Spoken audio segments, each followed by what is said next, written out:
we're having a look at VSTs to get us started in 2023 because we just like talking about VSTs and how to make things easier for the producer. We've got one brand new one from Sample Science, which looks pretty cool. And then we've got two old favorites, and then Sunwarper's got a hidden one. I found this one for those getting into commissioned work, maybe some more cinematic vibe. Sample Science have come out with another beautiful collection of taiko drums, which are kind of like a free version of like the cinematic big drums. If you're using something like Damage or something like that in native instruments, but you don't want to pay for it, you've got this. And yeah, it sounds awesome. Let's bring this up. So let's have a little look. We got a little sound demo here.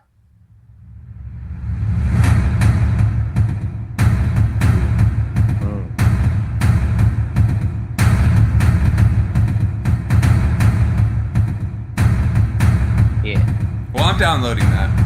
Yeah, there you go. I have to add some more bassy sounds to a song, and there it is. Well, this is why I kind of brought it up. Like, we're talking in a couple of weeks about kind of getting commission work and how to kind of start making not just the art but the product as well. And it's having banks of stuff like this, stuff that you wouldn't necessarily use every day, but it's also not electronic, but it's kind of cinematic and stuff like that.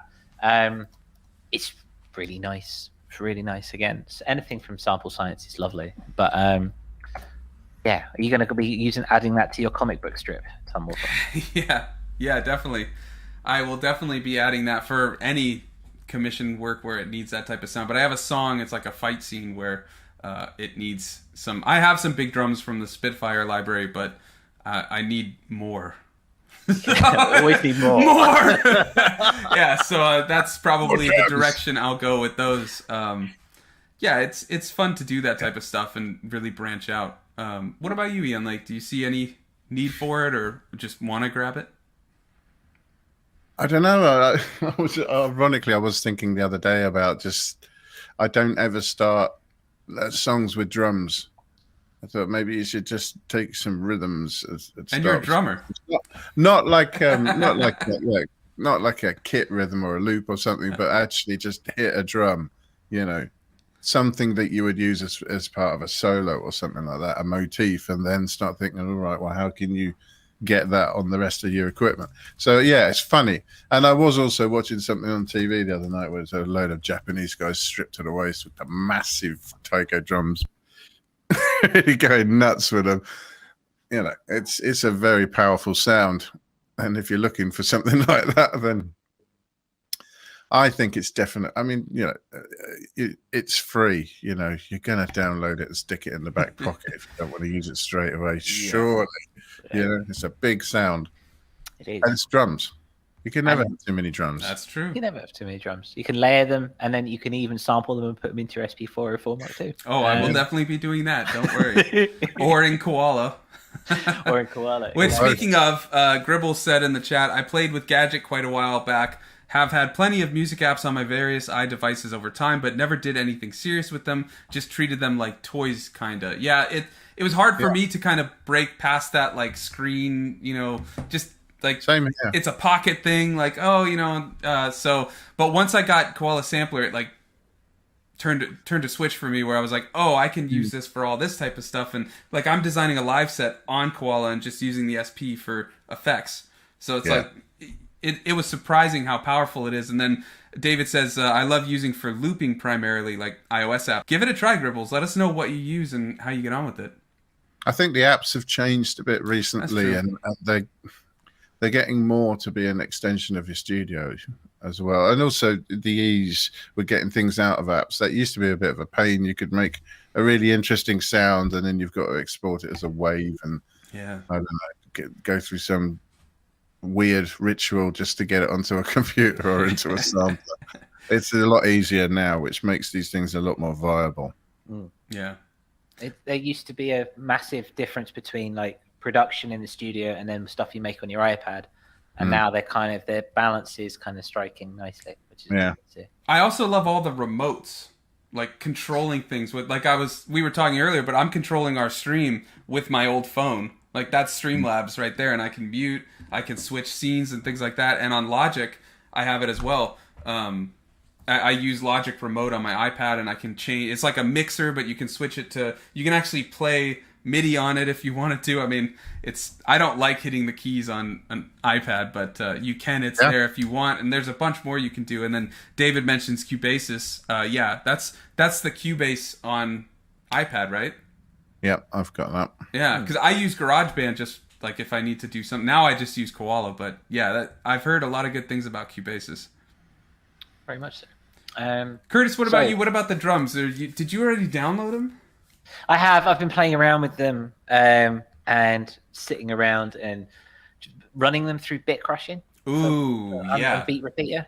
That's been quite fun. They're really good for sound design. Like they're really nice. Like you say, creating that powerful sound, and then with all these free VSTs, is you take the limitation that you've got, and then you kind of merge it with your own stuff and kind of bend it to your will, and that's kind of what I like doing. So yeah, anything by Sample Science, it's just like, to borrow Eon Lake's phrase, put it in the back pocket and go from there.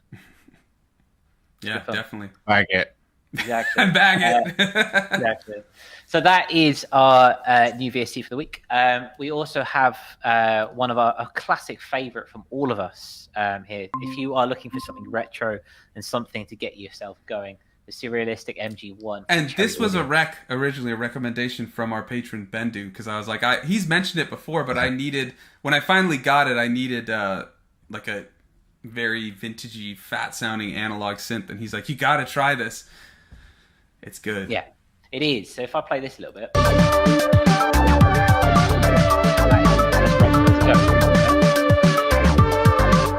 Absolutely as retro as it goes.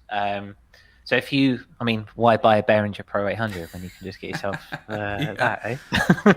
It is awesome. I've been using it a ton. Do you have this one, Eon Lake?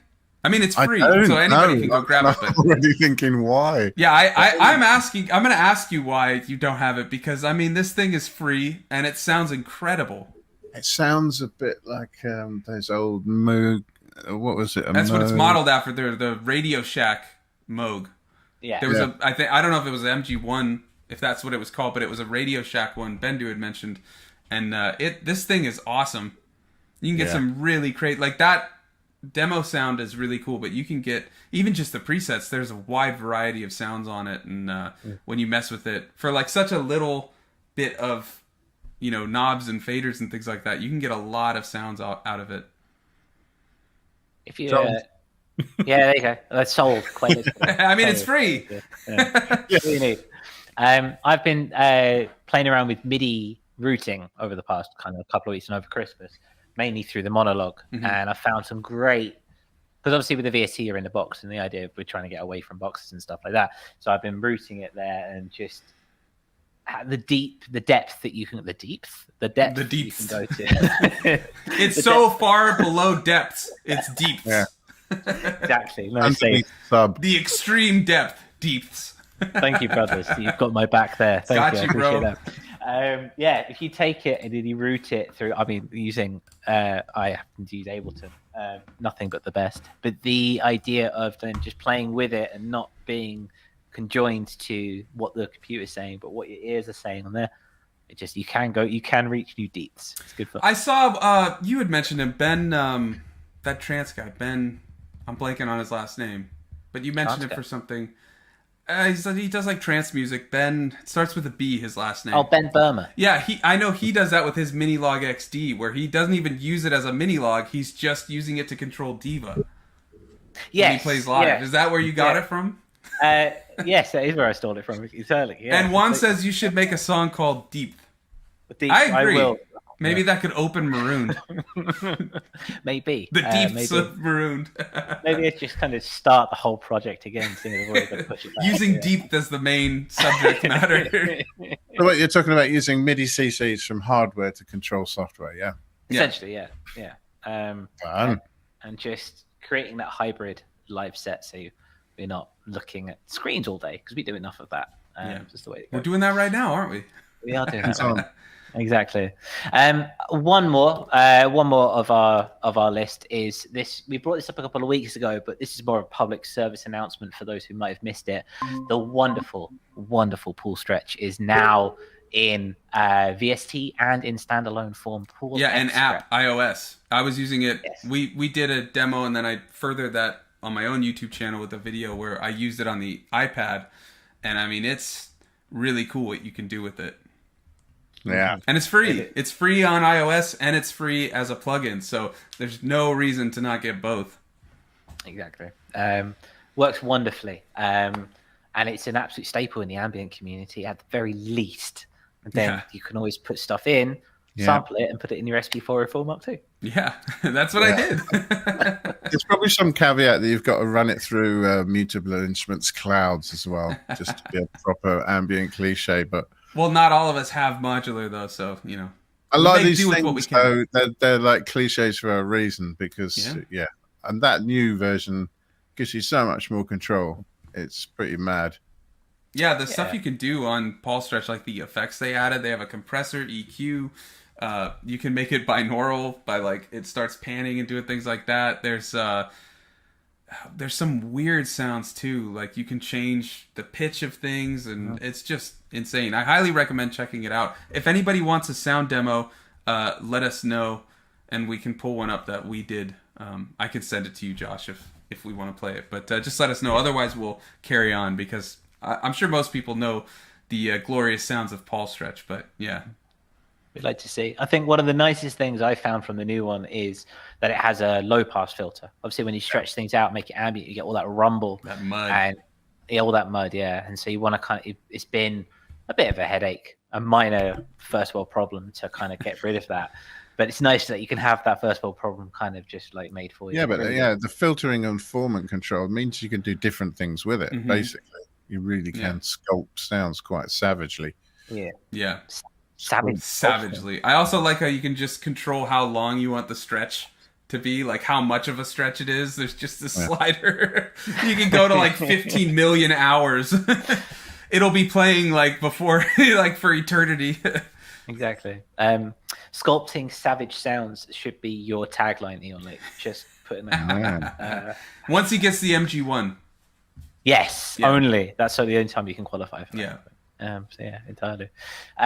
So yeah, we'd like to know what you guys in the chat and listening back. What are your VSTs? What are you looking at exploring? What are you keen to get your hands on in 2023? It's a new year. It's a fresh rotation on this planet. So it's time to make some new music. And I would love to hear if there's any free or low cost either plugins or apps or things like that we should check out that we haven't covered yet, because we're always trying to learn and just see what's out there. And some stuff we miss, so we'd love to hear if you have any in mind. Exactly. Definitely. Yeah, for sure. Also, we would be amiss if we did not speak about Valhalla. Yeah, that was the secret one. Yeah.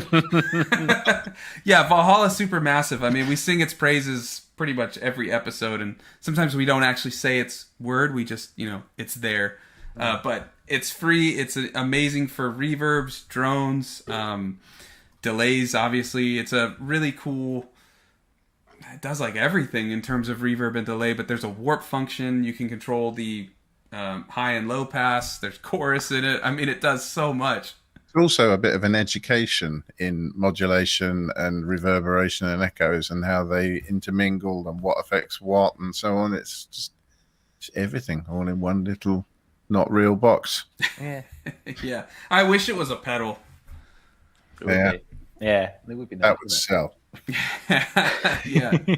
That would seriously sell. Yeah, I'd buy it in a second. It'd probably be a nice competitor to Strymon, which would be really good. Yeah. They're quite expensive. Yeah, I was very disappointed that that plugin they made of it was like $200. That seemed a bit much. Just a little bit. So if you like that clip, consider checking out our full live stream Audionautic Deep Space Network on YouTube, Spotify, and on Apple Podcasts. Yeah, and you can also join us for the live stream of said podcast at 7 p.m. UTC, 11 a.m.